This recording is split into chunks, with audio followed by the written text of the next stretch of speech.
I think if you bite the bullet now, my thing is bite the bullet, do the hard thing first. Bite the bullet now, you're going to thank yourself in 10, 20 years, when all the stress and, chronic tension and everything just accumulates and then you have disease, at 50, 60 or whatever.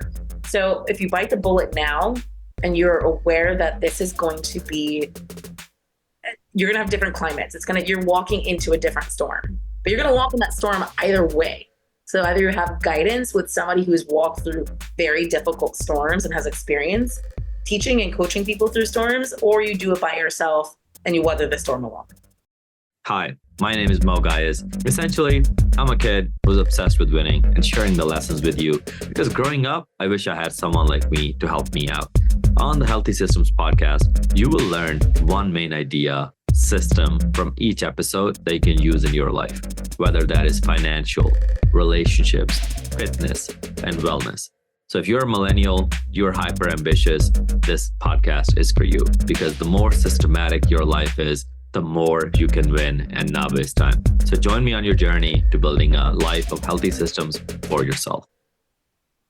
Hello. Welcome to Healthy Systems Podcast, everybody. Today's episode is going to be different. It's not just me talking today. We also have a guest, and her name is Alessandra. So today's guest actually is someone I'm incredibly excited to bring on as our first guest, not just because she's a great friend, but also because she truly represents what Healthy Systems is all about, which is personal development, growth mindset, and just stepping out of your comfort zone.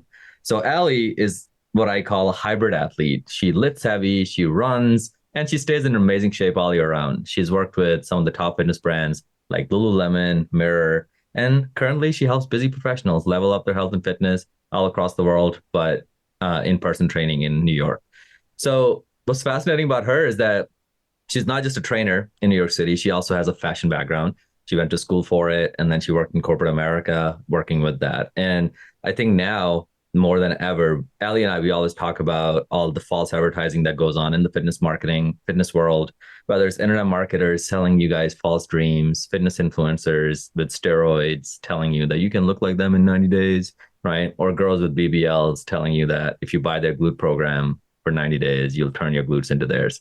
So today we'll dive into a whole lot of topics. She's also, we were just laughing about our immigrant backgrounds. Her dad is from the Italian side. Her mom is Puerto Rican, Jamaican. So she grew up in Miami with that background and then also in New York for so long now. So Allie, welcome to the show.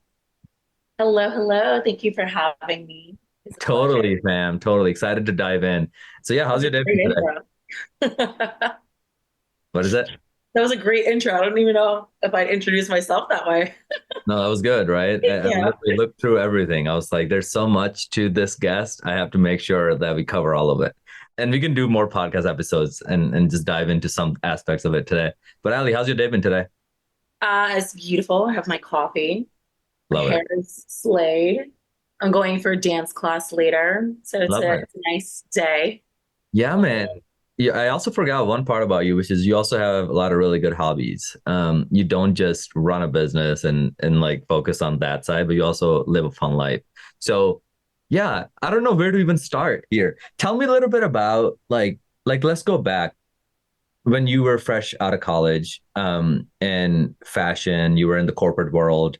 What was that like? And what got you to start your own thing? Like walk me through that, because a lot of our audience is immigrants, millennials, people that either live in big cities or they even live in suburbs, but they have aspirations. They want to do their own thing.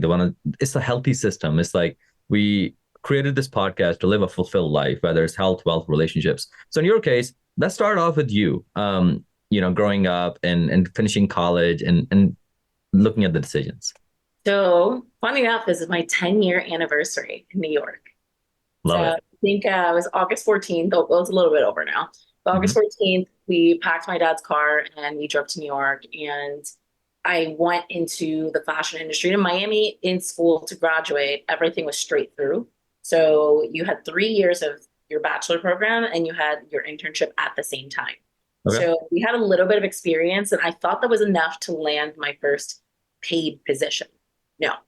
You get to New York, I think took me about 4 to 5 weeks. And I found my first internship with Catherine Malandrino. And it was this, Catherine Malandrino is fabulous. So I was working in the women's department and I interned for her for a year for free, unpaid, 5 days a week, 50 Wow. to 60 hours starting a week. And you know what I did in the meantime to pay the bills? Because at that point, you go to New York with like one little lump sum of cash that you Yeah. had saved. And you're like, how am I going to support myself? Thank God, I was living in Long Island with my sister. She allowed me to live there for 1 year. So I was allowed to stay there rent free in her little apartment she built me in the house. But the deal was, find a job, get your internship, and pay all your bills. So I bartended weekends again. Mind you, I came from nightlife in Miami. So I was bottle waitressing. So I had the experience with the nightlife, and I'm like, it's fast cash. So Yeah. I bartended and interned for 1 year. And then I applied for a bunch of jobs and I landed 2 assistant designer jobs at women's wear companies in one day. So I obviously went with the one that I liked. It was Jones, New York, which Nine West was part of. Okay. So I started there in 2015 as an assistant designer. So you work Okay. in your division in your unit and you have assistant, junior, senior designers, and then you have, pattern makers, cutters, the whole team. And then you have corporate and sales and everything. So I did that from 2015 into almost 2018, simultaneously working weekends at the gym, Yeah. back in nightlife bottle waitressing, Yeah. and starting my personal training business because I had to leave fashion and I didn't have any income. So I'm like, if I leave fashion, I'm going to have no source of income. And my parents weren't supporting it. So they didn't like the idea at all. So I think I took the jump 2017 out of fashion officially. Like I tried a couple times to leave it and I went back because I'm like, I have to pay the bills. And It then was a finally, corporate was job, like, right? I'm miserable. Was it a corporate job? Very corporate. All these companies, it's not, I think the reason why fashion didn't work the way I had anticipated, because you go to school and it's like, Paris, Milan, New York, you think you're going to work in a fashion house. And I loved like Alexander Wang and Philip Lim and all those fashion houses hire. But if you go on like glassdoor.com, they'll tell you like the salary is like barely livable. And it's almost impossible to get. Yeah, it's the people that make the money are the designers. But at the end of the day, those fashion houses, they have so much overhead. Yeah. And not as profitable as you think. So then you're working and the designers are in there till 8, 9 o'clock at night. So you're Yeah. working 70, 80 hours a week. You're 21 years old. You have this dream of being in this fabulous, glamorous industry, and there's nothing glamorous about it. You're a slave and you're miserable. And you look at the person who's the CEO and you're like, do I want that person's life? Because that's the trajectory. And so that's when I was like, this is not the lifestyle I wanted. I didn't come from Miami, which felt like a paradise, to New York. And I'm like, this is miserable. I want to go back to Miami. My dad was like, you made the decision. You're going to see this through. And yeah, Yeah. that was the start of my switching over. And like, so how's the fashion scene in Miami? Because I think Um, everybody looks at Miami as like this place you go for vacation and it has a lot of like attractive people and nice, areas. But from your perspective, having been in both spots, like what's the difference, Miami, New York, in terms of fashion? Is there not well, I, a fashion back house? in the day, there's a I think New York is very corporate, um, classy, mixed with a little bit of individualism, but obviously black is their favorite color in New York. And you just have a different attire. Like you layer a lot more. You want to look like somebody, I guess. Whereas in Miami, we're hot. So it needs to be like lighter, airy, glowy fabric. And it's colorful, it's bright, it's printed, it's vibrant. Then you remove layers and it's like sexy. So it depends on, I guess, where you are, depending on the neighborhood. It's funny because like I look at I wanted to say New York just has a lot more money, Wall Street, just all of it, right? Like overall. Then I'm like, Miami ain't broke either. But it's just Coral fast. Gables, where a lot of the people that like we interned with, they lived in Coral Gables, and that's like old Miami money. They've got a lot of money. Like those people are in like Palm Beach. Those people are in the Hamptons too. Yeah. But they dress like think of like Loro Piano. Yeah, They yeah, yeah. dress like that. Old And they money. dress, yeah, they dress old money style. You got almost that like Cuban flair to you. You got the That's suit, fascinating you you got the mentioned button that. down, you got the collar. Yeah. That's fascinating that you mentioned that because old money has become this new hype among guys. I don't know if it's with Oh the yeah, girls. that is true. Why is it all over Instagram? This whole like style of wanting to look like old money. Like, why is that a thing now? I think in the world, the generations go in the pendulum. So we go so far one way to an extreme. And our generation with TikTok and Instagram and everything, it's gone new money. And new money is gaudy. It's Yeah. flashy, it's tacky. So like, the amount of designer logos we're wearing, like rich people don't walk around with Louis Gucci, Fendi. What's this new bag? The Goyard. Like it's hideous. All that monogram and like it's not cute.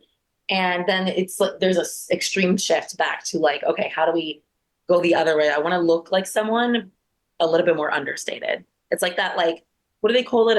Casual chic or Yeah, what yeah, call it? What the that's hell? terrible. Yeah, so it's like it's like that soft spoken style now, or the Yeah. demure. It's very demure. It's very mindful. Yeah. No, It's it's fascinating because like you look at like these brands, even Louis, and it's just the logo is everywhere. You wear one of their shirt, it's just, it's everywhere. Unless you buy one of their really elite, probably like more expensive packages or shirts, which have less logos on them. But have you it's just, noticed the more money it costs, the less the logos appear?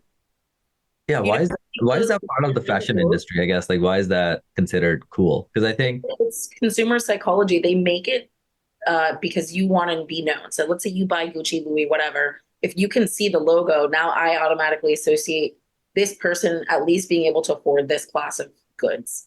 yeah, And then you think you have some sort of status. However, have you seen studies? They're like at least 30 to 40% of the people buying these brands are not rich people. no. The middle and lower class keeping these brands afloat because they're buying into the illusion that like I want to appear to be somebody, but they really don't. They're not that level. They just want to be associated with that luxury Yeah, by and affiliation. it's so fascinating that you mentioned that because what is the ultimate status symbol? It's your health and it's your physique, it's your body, right?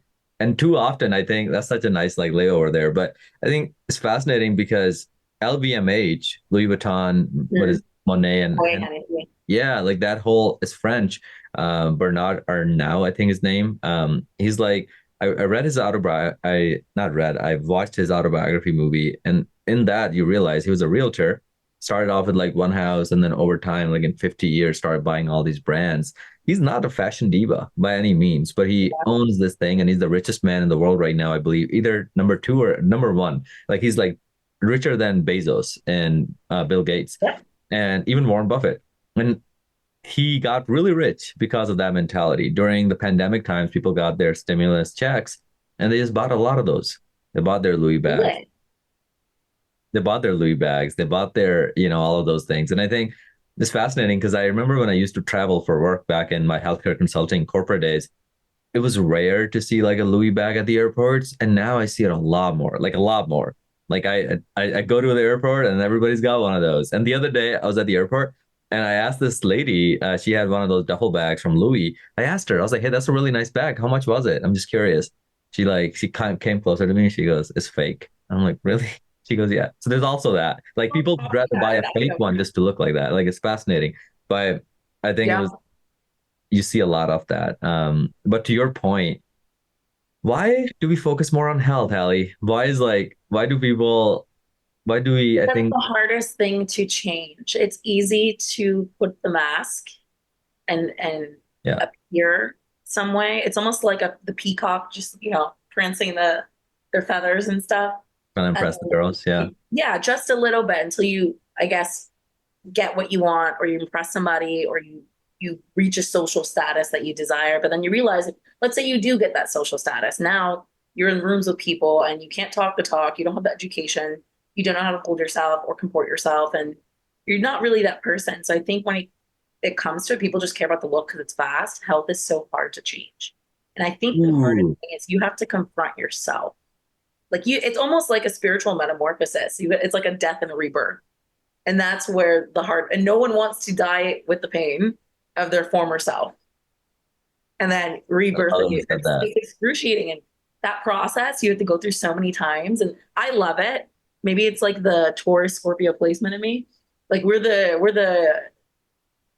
how do you say the zodiacs astrology.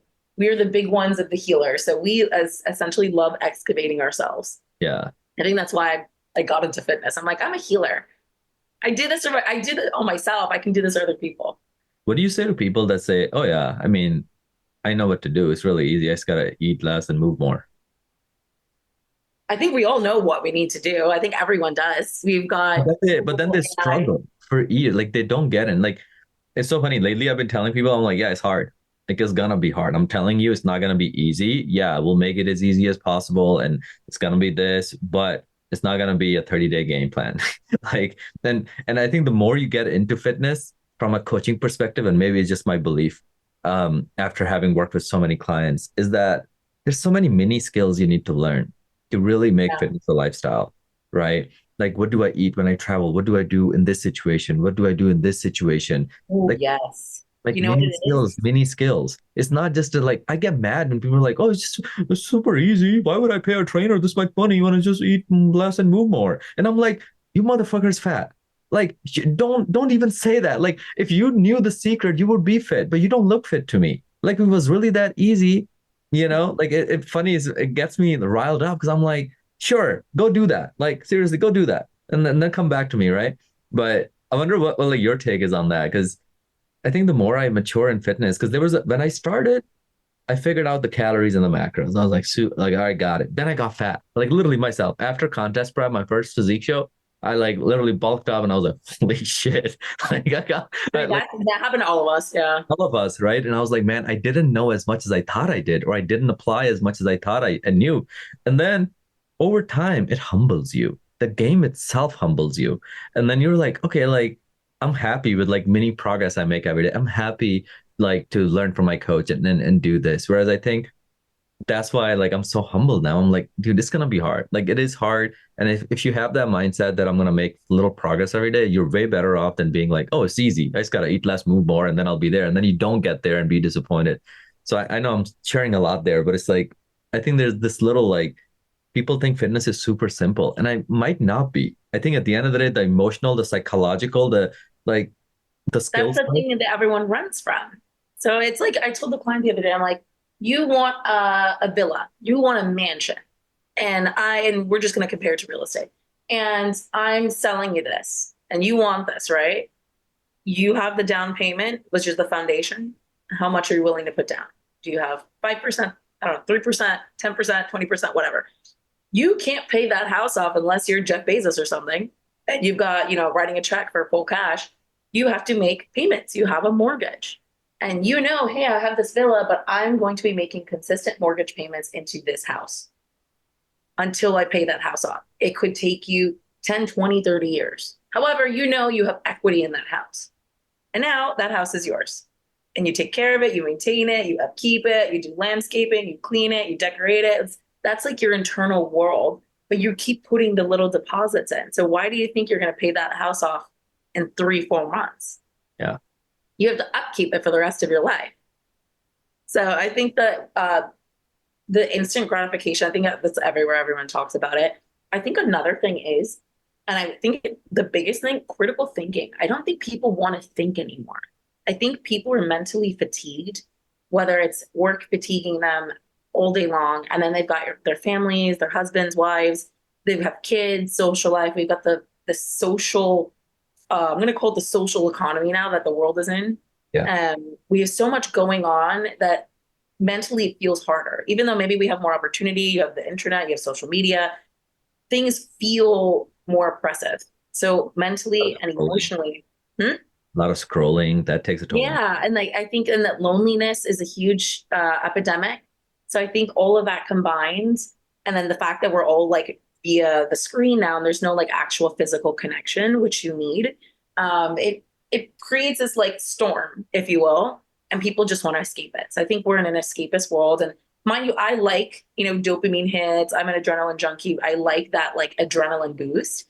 But if you're spending every day just chasing adrenaline all day or chasing the escape, and you don't want to do the critical thinking, which is harder to change yourself, then we're stuck in this loop of I want the shiny, gold plate or whatever, and I'm not willing to work for it or go inside to work for it. Yeah. That hard. That was a really good answer. That was a really good answer. And I think we can totally go into the next topic, but I want to hold on to it for 1 second, which is like in your experience after having coached so many people and you were an athlete growing up, like you played sports and then you competed and then like a hybrid athlete, like I call you, like you run, you like a lot about stretching, mobility work, like you really take care of your health. And in your perspective, do you think somebody just completely starting off, what mental belief is better for them? Is it better for them to think this would be really easy? Is it better for them to think that this might be hard, but if I can get help, I'll be better off? Or should they just be like, yeah, I just gotta eat more, move less, or whatever, like move more, eat less? Like, what have you seen that, what belief should a beginner have when they're starting with their health and fitness journey? Because obviously we're coaches and we coach people Yeah. all day, but like in your mindset, what have you seen that works better? I think when like if I approach someone and I'm taking them or onboarding them, I think I say mostly is this is going to be a journey. I'm going to walk with you.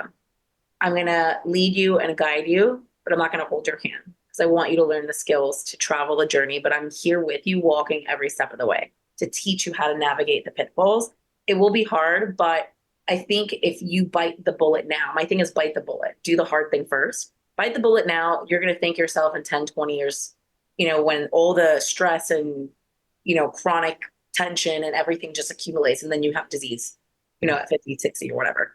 So if you bite the bullet now and you're aware that this is going to be, you're going to have different climates. You're walking into a different storm, but you're going to walk in that storm either way.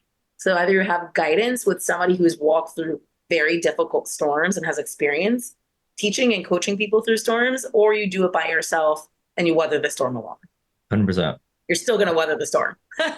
100%. It's going to come either way. And I think one Yeah. thing I notice regularly, especially among our immigrant clients, is it's the mentality that fitness is easy. And I think that's why I'm like so stuck on this like belief that I think is actually a limiting belief for them, where they think everybody thinks for taxes, you need a CPA, you need a tax person. For medical help, you need a doctor. For law help, you need a lawyer. But I think when it comes to health and fitness, some magical reason they think they can do it on their own. And and I think Yeah. there is that like because I talk to like people every day and I hear that, some people like they're like, yeah, dude, I know I need a coach. I'm ready to go. And sometimes I hear where it's like, I've never hired a coach before. I've never played sports before, but I know my body is not where it needs to be and I want to change. I want to improve my this. But my aunt in my immigrant family thinks, yeah, I just gotta eat less and I should just do that. But it's been so hard to do that. And it's this and that. And I think there's this like constant debate inside the person's head whether I should do it or not. And then I'm like, well, look at your options. And ended up doing it and they end up being very happy.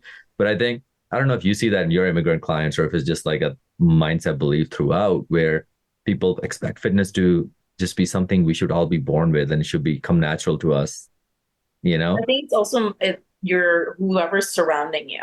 Because, like, let's say you still live at home. I've had a client, and she, 3 years after I coached her, finally made the jump and actually took everything we taught the macros. And she is strong, so you can do all the workouts. And my workouts are very multidimensional. So I was so impressed that the workouts were not the problem, it was the eating.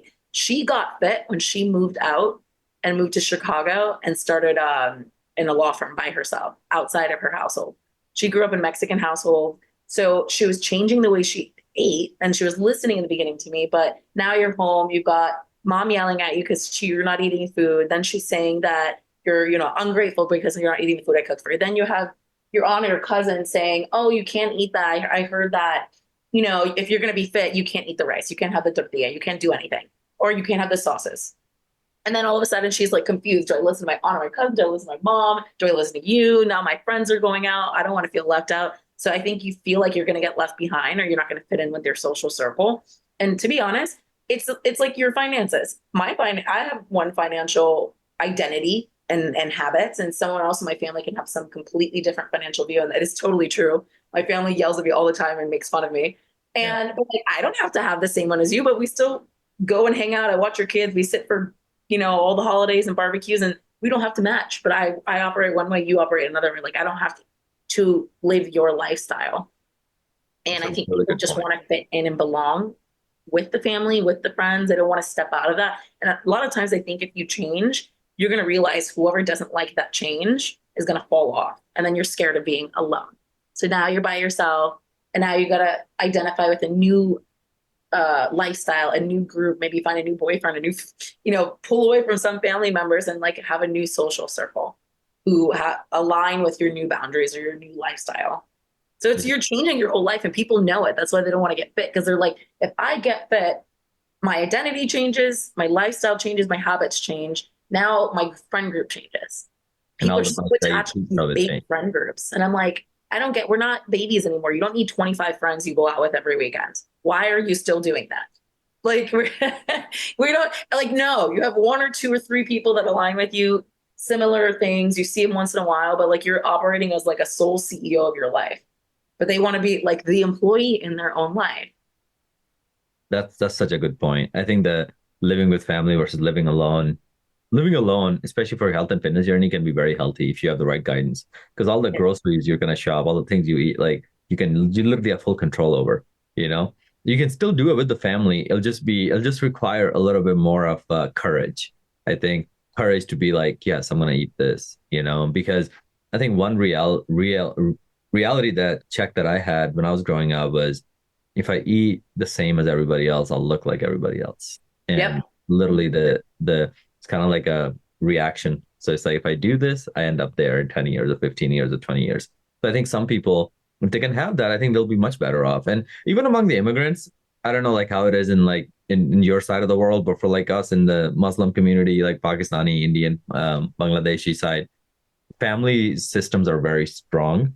So Yeah. I noticed a lot of like people in their 20s and 30s growing up, like most of us didn't really play sports, you know, because a lot of people immigrated during those years to America. So we were used to playing different sports back home, came here, felt kind of lost, barely knew English, so you learn English. But our kids, like the next generation is like in swimming and it's in karate, it's in MMA, but also like is in at least soccer and all these sports. And I Yeah. think good change because do you think like having like played sports growing up helped later? I think so. I think the immigrant mentality came more. My parents growing up. I think when you're a certain age, it's like you come home from school, you're not allowed to sit and do nothing. You're not Yes. going to do this. You are going to clean or do something, right? And I think because I think my mom at sports, my dad obviously worked from a very young age because they grew up in Yeah. rural Napoli. But coming here, they wanted to give us a life they didn't have. And then on top of that, they're like, you need to do something productive. You're never just going to sit, which in turn is good and bad because as an adult, it turns into like a perfectionism that you have to now tackle. But we got thrown into everything. My dad's like, you're going to do everything and you're going to excel in everything until you find one that you're amazing at. And it's so funny because you started to rebel a little bit too with certain sports. So it started with soccer, Yeah. and we were forced to do soccer from like I don't know, 6. Yeah. And I used to hate putting all those the cleats and the socks and the outfits. And then we would play we liked the fields. I used to love going down there. But then when they said we had away games, I was like, nope, I don't want to do it anymore. My dad's like, we're not quitters. And I'm like, please just put me in something else. Not quitters, So, man. Love that. so we got thrown from soccer. We obviously did every kind of dance under the sun. My sister was better than me with choreography. I'm more expressive, but like the choreography was so fast. So I did it until a certain point, but she actually went into dance You were magnet. twins, right? Yeah, I'm a twin. Oh, okay, yeah. My Same sister thing. to this day is still a dancer. And I got thrown into, we did karate, gymnastics. I was really good at gymnastics. Then I was like, it's a seasonal thing. And then I fell in love with tennis, track, and speed skating. Okay. And those were my things. Love tennis. My dad was like hell bent on making me a pro. And we had private lessons. We had a tennis court in our condominium downstairs in Miami. Yeah. And we were down there hitting the tennis balls every single day. And he was like, you're going to go pro. You have a great backhand. You got a top spin until I broke my wrist speed skating and got cut from the team. Different sport leading to different injury. Okay. Yeah. And then I was like, great. And that was the start of my adrenaline junkie like addiction. And I was like, screw the tennis right now. So I left tennis. I got so upset because I couldn't play the same because you had to heal your wrist and my top spin just wasn't the same. So I left it alone for years. And I would like speed skating, extreme running. Then I turned into like weightlifting and skydiving and motorcycles and everything you could possibly You have imagine. your motorcycle license? I do have the motorcycle endorsement. Yeah. They add it to your license, like a small endorsement. Yeah. Did you ever ride motorcycle? Yeah. So I did it behind my dad's back. Mind you, he grew up on motorcycles. So he has it. He has the Vespa and everything. Right. He has That's the fun. very deep. He has That's the father. Vespa. Oh, Yeah. gee, man. We had them in Pakistan too. I started riding a motorcycle when I was like 11 or 12. No My license. dad says the same thing, but you know what it is? It's an immigrant thing. So he's like, when I was younger, we used to destroy our bodies on these things. Like, they didn't have gear, so they were getting road rash. You Yeah. would fall. My dad said one day him and his friend rode a motorcycle and they rode it off a cliff because his Yeah. friend didn't know how to ride it right. So he knows the dangers of it. So he never wanted me to get one, and he never My wanted me to parents are so license. against it. I did it behind his back, but my friend was Yeah. top 2 MTI instructor in America, Yeah. and he was my instructor. So I went to Harley Davidson, did the 2-day intensive, got the Amazing. license, bought the gear, went home, and I was like, "Look what I did!" And my dad's like, "What? Manga bagaba?" It's like a curse word in Napolitano, and he's like,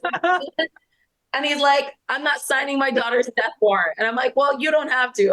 I'm not buying a bike. Scott has like 10 bikes, so I Yeah. rode Scott's bikes." Yeah. Yeah. Was On it a the Harley trip or at 5'3". was it a Harley? Huh? Was it a Harley bike or what kind of bike? No, it was a sport bike, but it was, or people call it the crotch rockets. I think it could have been like a CBR. One of those. Yeah, those are One of good. those. I rode his. It was definitely, I think it was a black CBR. And then I think I started because he's a bigger guy, so I think I started on like 650 cc. Hmm. 18 years old or 19, I think, and I'm like barely 5'3". Yeah. That's a huge bike. I couldn't hold it up on the street. So you know how he taught me? Straight on the highway. He was Yes. on his Ducati with my best friend on the back, just going down the 95, and I'm like full And throttle. If I tried that now, oh my God. dude, what's so crazy is like I grew up riding motorcycle and it was fun. It was one of those like Honda ones in Pakistan. And then when we moved here, yeah, like there was no bike. Obviously, they didn't even have the money at that time. But then now, like all my cousins, the boys that, we grew up riding motorcycles. I noticed one of my cousins the other day, the software engineer, he bought a motorcycle. And I was telling my parents, I'm like, I'm gonna buy it. I'm just gonna one of these days, I'm just gonna go buy it. My Cadillac is not enough. And I feel like where you live though, it's safer, much safer. The people are more respectful. In New Michigan, York, yeah, different. it's too dangerous. I thought New about it York, the other day. I was like, should I get one? I'm like, I'm signing my own death warrant. New All my York, friends with bikes in New York have gotten in tragic accidents. All my friends, yeah, it's just and too they're good riders. it's too busy. There's too much going on, I feel It's like. always the mistake of someone else that didn't see you, Mm, and it takes one fall. And I had a friend, I think it was like a year and a half. He invited me riding, and I was like, man, let's go. And something in me said, don't go. I didn't go. He went out. He was with friends, and a truck took him down. You have a wife and kids and all these things, and it was like, I think he'd like broken kneecap, scapula, ribs, road rash, concussions, punctured lungs. Like you almost lost your life. it's So I heard fascinating that. I was how like, no, I'm good. it's fascinating because like, yeah, motorcycles are fun, but I think in America, like it's one of those things where like people find it attractive when somebody does something dangerous, but they don't like your parents will always tell you not to do it, you know? It's the same mentality of like leaving a corporate job to start your own business. Like people are like, oh Clearly, man, I don't listen. I did the same. And there's that like I think the courage to stand alone The is curse can be different. courage to be different. Also realize it comes with consequences. And I think if there's one key lesson in this episode would be that. Because I think one of the reasons you and I were wanting to do this episode was we see a lot of people they get, in the business world, they are at a corporate job and they like it. But then they keep seeing advertisement of like, hey, take this copywriting course and make 30,000 a month and do this and do like, there's so much money here and blah, blah. And I think people end up leaving something good and then they get thrown into this new world. They realize how hard it is and they don't make any money. And then they end up being disappointed. And then they're like, oh shit, this must suck. And there's like a whole lot of that. And I think all of that happens because first, your expectations were off. And second, you just didn't realize that things have consequences. So Yeah. there is that. And I think if you go into things being like, yeah, like if I'm a rebel kid and I like doing things on my own, just expect that the reason your parents wanted you not to do it is because it's gonna be harder. My dad literally said that when I got into business. He said, I came to America, he came with nothing, was a mozzarella maker, Right. started his own. He worked in the fashion industry in the beginning. He was the one fixing the Juki and the Singer sewing machine. So he saw how hard the industry was. Yeah. My older sister from his first family, she wanted to go into fashion. He stopped her. Yeah. And he felt guilty for that. And so he's like, my other daughter, I was started designing and drawing from a little girl. Wow. And he used to love seeing my drawings, and I was designing bikinis and dresses, and I grew up and I was like, I'm going into fashion. I tried law for like a second in high school and I was like, nope, I don't like it. And he's like, I'm not going to stop this one. But he's like, I'm going to warn you because I saw it when I Stop came. this one. You can't be stopped. Yeah. And he knew, he's like, that you're one of my last ones. There's like 8 of us in total. Oh, wow. He has 4 from his previous marriage. My mom, Daughters? yeah, he has 4. And then All daughters. no, one son. God bless them, man. And we're all fiery. It's so funny. And then my mom has 2 daughters, and then there's the twins, us. So he knew. And my sister, obviously, she's just as headstrong. She's just a little bit more mellow. You cannot stop me. I'm like my parents combined. So when I want something, I'm going like full blaze at it, and I'm going to get it. And I always get it. So he was like, I can't stop this one. You're going to figure it out on your own. So I did it, and like did the school, came to New York, and he said, I didn't want that life for you. I came here. I would have much preferred you to choose an industry that maybe you're not so passionate about, but you have more stability, you have more security, you have more certainty. Money. And he's like, that's a softer life for you. Whereas I spent he's 85. I've spent every single ounce of my life working. I know the uncertainty. I know the seasons. I know fluctuations in money. I know fluctuation in business. I know that you're always chasing you're even though you're CEO, you're always meeting the client. You're getting paid from the client. So that's a constant chase.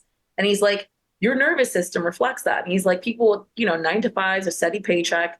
Your nervous system's much more stable. You're getting that check in 2 weeks.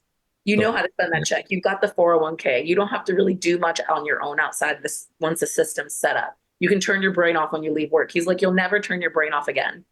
And I said, I'm aware of that. So when I switched industries, he's like, I don't support this in the beginning, because he's like, we also spent a lot of money in university. So it was a private university with scholarship, and I still had a lot of loans. And he's like, you are already indebted to this university, and you want to leave your stable income for what? For fitness? He's like, I didn't leave Italy so my daughter could become a personal trainer. It sounded bad to him. He was like, that's not a job. But like, he didn't realize that the coaching had evolved. They thought it was just for people who were not educated. I hate to say that. He's like, no, 100%. Personal training. Your parents probably say the same thing. They're like, oh, dude, yeah. That's just a job. My clients, like when I tell them I have an engineering degree, like went to college for biology and computer science, like they're like, and you do this? I was like, yeah. Do you know the impact? They're shocked that you have a brain. And like, I have another degree. I worked in corporate. Even my clients too. I think that's why they respect me, because they're like, wait, she came from corporate. She did our job. Yeah. I clocked in. I had an ID badge. I was there 8:30 even till 9 o'clock at night. Yeah. And it's funny.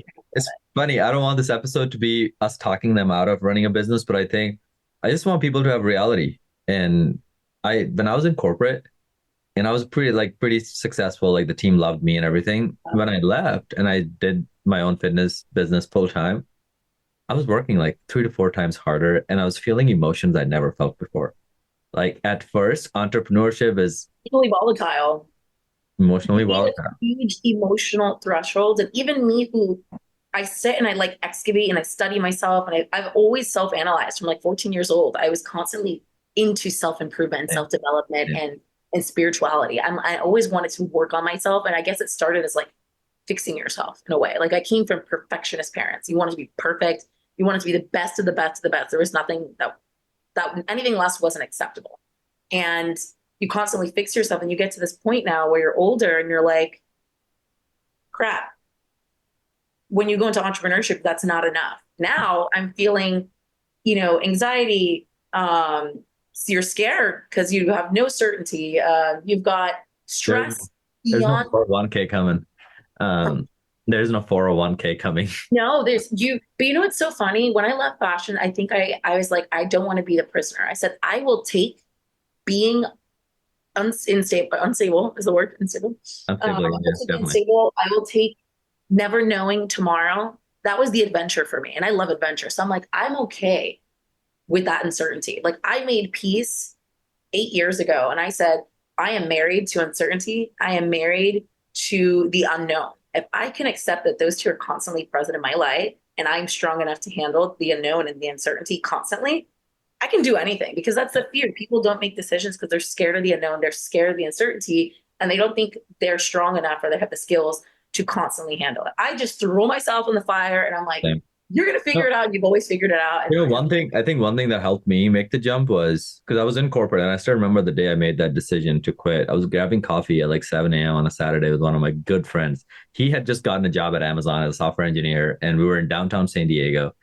And we would like do these stupid things. We're like, yeah, meet me for coffee at 7 a.m. on a Saturday. Just stupid shit that no one else would do, like we would do. And then we would not confirm with each other because both of us knew the other one would be there. That was the brotherhood. And we went there and he's telling me about this new job he got at Amazon and he still works with them in Seattle. And I was like, bro, I think it's time for me to leave corporate. And he goes, what's what did he going say? and he goes, okay, like he's like, man, I'm proud of you. Because he would always talk about starting a software company, but he was like, software engineering, like it pays super well, like $200,000 to $300,000 a year salaries, like Yeah. that's 20 benefits, that's 20K check every month. And you just work, so you don't have to worry about the getting customers or posting stuff online or anything like that. There's no Putting marketing. yourself out there. The company is putting themselves, not you. Exactly. So for him, it was just, he was happy going there, and I was like, bro, I'm thinking about leaving. It's been 3 years, and for the last 6 months, training with the Titans, our revenue matched my job's income while I'm working training with the Titans. I'm only training part time, and I was like, it's for 6 months, the revenue is the same, and I'm like, I'm doing Wow. a full-time job, and like I feel like God is telling me to make the freaking jump now. So literally that day I decided, and I did it. And I think what helped me decide that was I always felt lonely around people that had jobs. Like I just couldn't relate to them. Different. I couldn't relate to them. This That's a brings in like a religious aspect too, because like you were talking about spirituality. Yesterday I went to the mosque for the Friday prayer, and the sermon was about the life of Prophet Muhammad. And he was a trader. He was like a businessman, and he talked about how lonely he felt. So before he was born, his father passed away. Then he was really close to his mother. At the age of 6, his mother passed away. Then he was adopted by his grandpa. And then a couple years later, his grandpa passed away. And that, like the sheikh was making the point of loneliness. Like God loved this human, yet God put him through so much Isolate him. suffering. God put him through so much suffering to toughen him. And like how do you make diamonds? Well, you put pressure on them. And like he felt emotions that a normal person would not be able to tolerate, yet he did. And then, that's why we look up to him, and we live, according to that. But I think I related to that so hard. I was like, man, so much. That hit deep there. Yeah, I relate. It was very deep. It just like so often in my life, I felt like misunderstood. I felt like lonely. I felt like being in I corporate. still feel that way.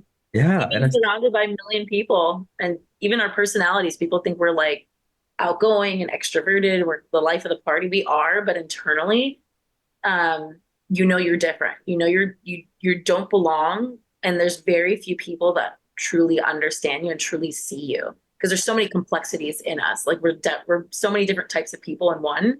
And it's hard for someone who hasn't had the same, skills and struggles and tribulations to understand what it took to become who you are. So very few people relate to you, and that. And so there is a sense of constant loneliness, but I won't say it's true loneliness because I'm so happy and content and at peace with myself. I, 100%.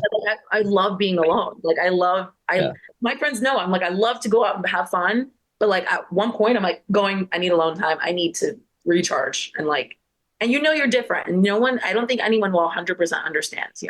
Yeah. And I think that's totally okay. But you do like that can be the driver for you to love It is. yourself It makes me more. so ambitious and hungry. It makes you not settle. I think the God put into us something that's like, whether it's, former wife or something, or me, I haven't been in a relationship in years and you don't focus on it, but you're like, I'm not settling because there's very few people that are going to understand it. And it makes me hungry to create the life that I want. So Yeah. when I do have this life I want, I've built myself if you come in my life and elevate it and improve it and make it better, great. If not, I still built my kingdom. And I think that's why God isolates us because like not many people can help you build your kingdom besides you. Yeah. And it's totally okay. Like sometimes I go to a bookstore, like Barnes and Noble or something like that, and I'm reading a book and I don't feel lonely at all. Feel understood Yeah. by that author somehow. Right. And I think there is something to that. Like there's a self constant growth. Here's where people get in trouble, I find, where when they're looking for a partner or when they're in the dating market, a lot of the time people lie about their hobbies just to look cool. You know what I mean? They're like, oh yeah, like I'm a big reader. And then you ask them what's the last book they read and they can't name it. They don't even remember. So it's like, it's like, but you are who you are. Just be authentic. And you and I were talking about this last time we spoke, which was like some people have too high of standards in dating. So then it's like, yes, he has to be this, she has to be this. And then they end up not settling, not even settling, but not end up like saying no to good people. And I think there's also that, Compromise. Yeah. because there's that fine balance, and you have to kind of like only you can It's decide. social media though. I was sitting with someone the other day too, and we're almost like the male and female, masculine, feminine paradigms are like at battle, but I'm like, we're all masculine, feminine energy, but it's a constant play of it. It's transferring the roles back and forth. But now you've got, social media where men have this whole, trajectory, and then women, we went so far the other way, and now we're battling each other, and the dating world is a disaster. And when you're somewhere in the middle, Yeah. or learning to compromise, or learning relational skills, or learning languages of, connection and communication, people don't want to compromise on that. At that point, I'm like, okay, listen, let's say you're at this high standard, you want here, we want the 1% of men. Are you the 1% of women? Like, we got a match here. So Yeah. you got to date within your threshold, date Yeah. within your category. Date with the options you're Date within getting. your league. There you go. Date within your league. Yeah, date with the options you're getting. But that's super powerful. And I think if you want to improve your dating odds, I think bare minimum is fitness. Like, please take care of your health, because that will And dramatically. that's a huge thing. And what's so funny? I said that to someone, they're like, that's so superficial. And I'm like, no, because and I hate to say this, because I know people struggle with weight, and sometimes it's not, maybe they're doing all the right things, and It's harder than, yeah, it could yeah. be a disease or something chronic that they're struggling with. And I know there's a lot of out there, and I have a lot of empathy, because there's a lot of things that, you can't see on the surface, but Yeah. physically speaking, your body is your business card. 100%. It is a direct reflection of how you treat yourself. Mhm. And I hate to sound harsh with it, but if I meet someone and I'm like, okay, you're a great job, you make a lot of money, you do everything, you're compassionate, you're such a gentleman, you're traditional, you have a great outlook in life, you're funny, great person, all these things, and then the body doesn't match, and then like I've met people like that where everything's perfect on paper, and there's the physical, and I'm like, no, because let's say you move in together, all of a sudden our daily habits are so different. Yeah. I have a different ritual in the morning, in the evening. I eat different. I move different. I work out different. I don't sit in front of the TV. I really watch TV. Same. If you go home and someone's eating like shit, doing shit, Yeah. sitting on the couch, doing that, like, you already don't have the same lifestyle. You're not compatible. Your everyday is not compatible. You're living in a fantasy. So you got to, fitness it shows the lifestyle you want. Now, am I extreme fitness nut? No, I don't like the extreme fitness of bodybuilders or the people that are, now you've this 75 hard are the people that are like, I intermittent fast, I biohack, I red light, I sauna, I steam, I have some morning adrenal cocktail, and I don't eat this and I don't eat that and I don't drink at all and I'm like, okay, wait, that's too much now, because I like to have a lot of fun. So now you're too fit, and I'm in fitness, but I don't consider myself that either. So I'm in the middle. What are your thoughts on 75 hard? Yay or nay? I think it's ridiculous. You know what I know I have friends that are doing it. They're going to hate me for this. And I think I've given them my opinion already. If you need some extreme measure to get you to motivate yourself to get your ass out of bed, okay, fine, whatever it takes to get out of bed, because you need some extreme thing. Competing is the same thing. You haven't built that internal drive within yourself that you can drive yourself to go do something like get fit, change your eating, change your relationship with food without some shiny object at the end of the finish line. People just want to attach to, I completed the challenge. What happens when you're done with the challenge? You're going right back, because 75 hard, those things are not sustainable. Yeah. It's miserable. Why and they're like, oh my God, I have to do the second workout. I'm like, all right, Tom, where are you going to be in 6 months? Well, that second workout's not happening in February. Exactly. I doubt you're going to be running outside in February, because you never did that to begin with. Yeah. So Yeah. I don't like it. I think it's people need to fit in and a need to push themselves to the extreme. It's an all or nothing mindset, and people don't know how to get fit with moderation or with a pendulum of what's the word for it? There's degrees of maintenance. There you go. Yeah. They don't know how to maintain. They know how to cut or bulk. Like my I was making that post about it the other day. It's Yeah. cut or bulk. It's easy. You extremely starve yourself, or you just eat everything in sight and you lift heavy. People that just, oh, that's easy, right? That's all we do. And then it's the constant yo-yoing it. But I'm like, what happens when I tell you maintenance? You don't know maintenance because you haven't understood what habits and skills and mindset you need to maintain on a daily basis to keep that body. And this is where the challenges come in. It's like, okay, great. Now it's easy to say no to everything. It's not easy to make critical decisions and thoughtful, different decisions based on your circumstance, your traveling, your stress levels, if you have 1,000 kids or not. Like that takes critical thinking. You have to take 5 to 10 minutes a day to plan your day, to think about things, to assess things, and make a little bit more effort than just, okay, no to everything. That's easy. Those are, yeah, and critical thinking is a skill on its own, right? Like those are all mini little skills that you Yeah. learn. And once you have those skills, I think, yeah. So 75 hard, you're so right. I think it's definitely extreme. And I think that's why. And the crazy thing is, people who do 75 hard and they don't make fitness a lifestyle, they defend the hell out of 75 hard. Like they get offended when people Yeah. like My that are like, friends and I have gone into it. And yeah, like I love my friends because we can debate happily. yeah, And they were like, well, this is my way of showing myself that I want to push myself. I'm like, okay, let me challenge you on that. Can you push yourself to get out of the bed in the morning without some stupid challenge and yeah, without doing all these extremes in different seasons? Can you do it when you're sick? Can you do it when your parents are in the hospital? Can you do it when after you give birth? That's the real push. That's how you challenge yourself, not some stupid 75 hard. yeah. And Not to shit on it, but no, clearly. 100%. And I think it's there's a person who works out when they're doing a challenge, and there's a person who works out because it's part of their lifestyle. Who would you rather Yeah. be? Who will look better in the long run? The lifestyle one. There's a person who reads because it's 75 hard. And then there's a person who has shit ton of books that they read all the time. Oh, You know, like that's who would you rather be? Would you rather be a reader? Or would you rather be somebody that just read a book because like your teacher made you in you're high told. school, or like Yeah. because 75 hard is kind of like school. It's like, yeah, you have these rules and you're gonna hit these rules. And then I think as we grow up, it's like, bro, doing those challenges, how long can you even do them? Like I talk to clients all the time, people that want to become clients, so they end up becoming clients.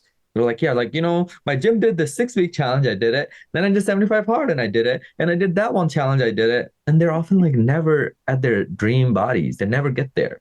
And It's something you said the other day about people having, some people are meant to be entrepreneurs, but not a lot of people are cut out for it because they're employee mindset. yeah, Same with fitness. They like to be told what to do. They like when someone else makes the rules. Very few people are confident, courageous, brave enough, and strong enough to make their own rules and make their own decisions. yeah, it's tough.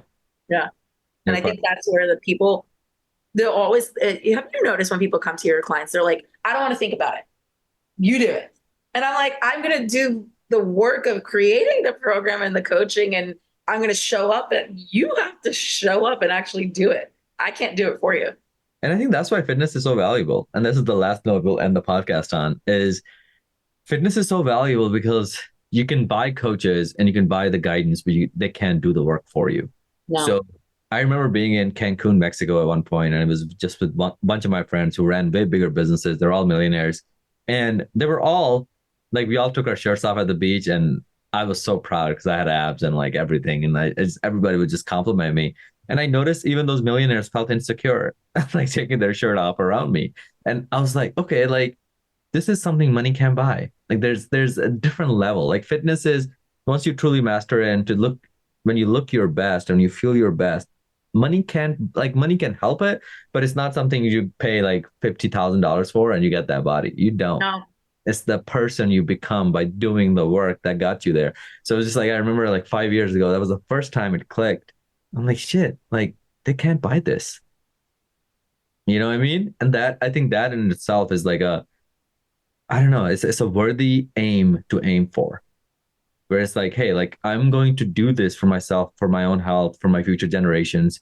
And yeah, like I'm gonna focus on that. Because I noticed my people, my immigrant, they see homies, they would literally do whatever it takes to get to Harvard or to get to like the education and the degrees and like the prestige work at Amazon or Google. They would do anything to get there. But when it comes to their health, the priority is so low. And it's like it's almost like the belief problem more than anything. It's like, yeah, no, it's like Maybe because they also saw, I hate to say this, but like, our nonas and our cias and everything, fitness wasn't the priority because these women were farming and grocery shopping and cooking and making things from scratch. And, they were heavier set. yeah, And people ate. And that was also, my culture's eating is the center of the family. So, we're eating a a lot lot, of you guys do a lot of carbs. I mean, Italians. eat a I've always lot of carbs. wondered.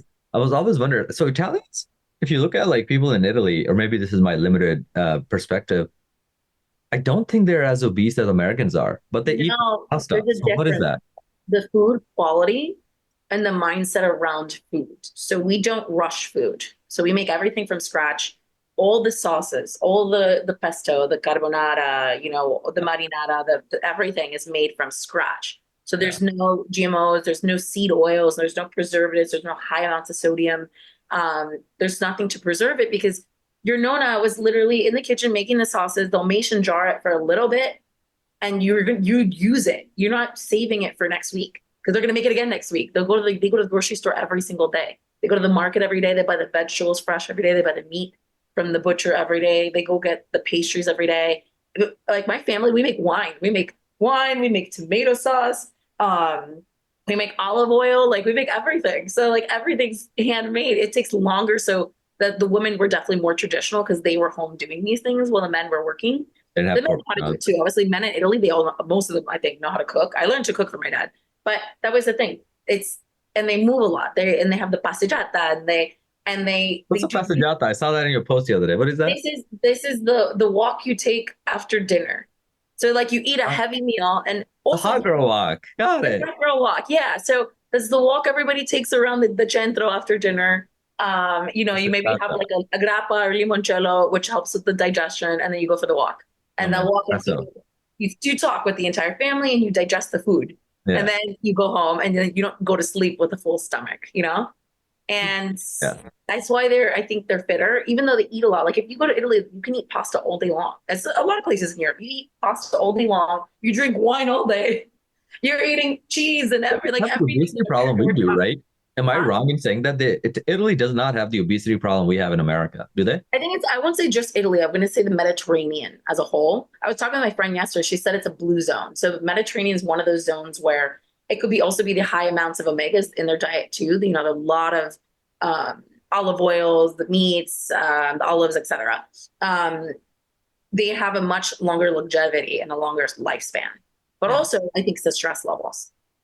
They're ambitious people, but they're a much slower culture.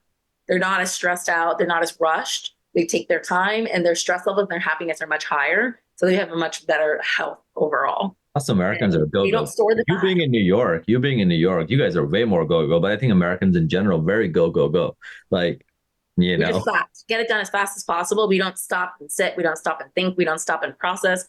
Thus, everybody has trauma, or enacting it and projecting it. And we don't stop. It's like if you ask any of your clients that are like high performers in big jobs, I literally ask a question: how is their stress levels? Like literally every week we ask that as a part of that the was my chat. number one question. And I'm like, they don't know how they feel. They're like, I don't have time to think about it. It's And a I'm like, rare when that's going clients to are hit like, I'm you not later stressed. when Yeah, you look under the hood, and all that emotional trauma and instability is driving you further from fitness. I'm going to call myself like the spiritual whisperer of fitness. Like I get it. And sometimes my clients cancel me. I love my clients. They'll go through something and they're like, I know if I see you and I sit in front of you and I train with you, I'm going to cry today. Even if you don't say one word and we just train. You dig so, and like I'm so involved, and yeah, some people tell me that's not good, and I get it. It takes a lot out of me, but I'm so involved in their life and their stress levels and their emotional state and how they're feeling yeah. because I know that's helping them heal that trigger and that root. The fitness happens, the nutritional good choices happen, the stress levels come down going there. But like they know when I can go there, they're like, "Whoa, I don't want to go there." And I'm like, "You haven't went there in 25 years. We need to go there." And like most people are in therapy, obviously. So I'm like, that's positive for healing. Yeah, we can talk about therapists some other time. I like to shit on them here and there. but there's some good therapists. It's hard to find a great therapist. For them. Am I in therapy? No. I like like we said, I like the idea for other people. I have my own therapist, and I know someone's going to hear this and they're like, no, you need a professional. I mean, No one knows me like I know me. I know every nook, every weakness, every strength, every trigger, every shadow, every bad habit. I know my flaws. Like I study my flaws, and I know when they come up, and I know when those triggers come. So I don't think anyone else knows it's me. a beautiful way. Like self-awareness is such an amazing thing when you can identify your own flaws. Like there's certain. I know my bad side. For me, I'm like, I look at like the beliefs. I'm like, that person's beliefs are different, and that often triggers me. But sometimes those people are further ahead. I'm like, so okay, so his belief serves him in that setting way better than mine does. And often like being able to critique yourself without making yourself feel guilty or calling yourself names, like having that space to be critical with yourself. I mean, like, I don't know everything. I don't have all the wisdom in the world. Maybe I'm the one that's wrong here. I think that just takes a whole new level of maturity. It's hard to take accountability for yourself. I was telling a client this yesterday, and it was even me. It had nothing to do with fitness. I was talking about, a date I went on or something. And I was like, things were not aligning. And I was like, let me take accountability for where I maybe miscommunicated and they the person see my view. But like, I'm able to sit and say, if I did something wrong, or I don't know something, or I see something differently, I'm taking accountability because I'm like, okay, maybe I have a different upbringing. I have a different background. I came from a different perspective. I'm not right in this situation. Maybe I see things differently. My perspective's shifted, and other people would never take that accountability. And they just rather blame everybody else, and everyone else is the problem. 100%. I happened to me, like a week ago, but I was thinking about it yesterday, where this one prospect, they wanted to come work with us, great person. And they said something that, like in our culture, a lot of people, they try to lose weight with like natural herbal remedies. Oh yeah, I'm gonna make this turmeric. Oh yes, I have clients. I'm gonna mix my apple cider vinegar with some ginger and turmeric and drink it. And if I drink it, all the belly magic potion. It's gonna melt the fat away. It's gonna melt the fat away. And like for some reason that triggers me, right? So like because I've seen the other side of fitness, and I'm like, no, like please, like stop wasting your mental energy on that. Like there are better things we can focus on.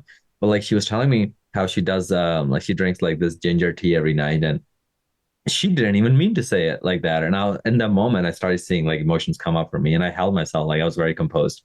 But I remember like laughing at myself while on that call. I'm like, she only drinks ginger tea to help her fall asleep. It's very different than me thinking associated, because people associate, right? Like somebody says something, you get triggered, even though you didn't even understand the full scenario. Like you're assuming this is the same scenario as the potions. No, homegirl just has some ginger at night just to like chill, and so she can, almost brought up the other one.